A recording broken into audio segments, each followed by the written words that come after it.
What is the volume of the triangular prism shown below? Short question here. Triangular prism, this is not a pyramid because all of these lines don't meet at one point. So triangular prism, this has been the tricky part.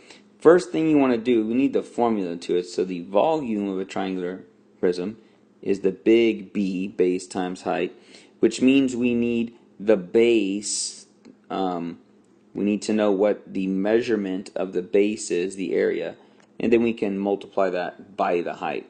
So right there, we have the triangle and we have the measurements. So we know to figure that out, it's 8 times 3.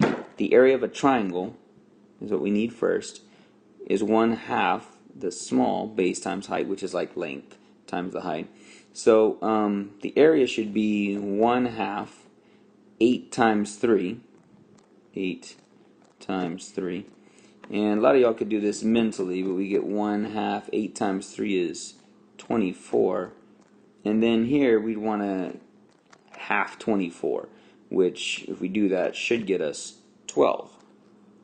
So I'll wipe that out. That gives us kind of the first half of our information. The area of this triangle right here is going to equal 12 square centimeters. So we know it's 12 centimeters squared. Now we're trying to solve though for the volume of this thing. So now that means we need to multiply it by 13, by the actual length right here, the height of this prism. So we need to do volume equals the base, which is 12, times the height, which is 13. So 12 times 13, I'll set this up right here. Multiplication, 3 times 2 is 6. 3 times 1 is 3. Done with that. There we go there. 1 times 2 is 2. 1 times 1 is 1.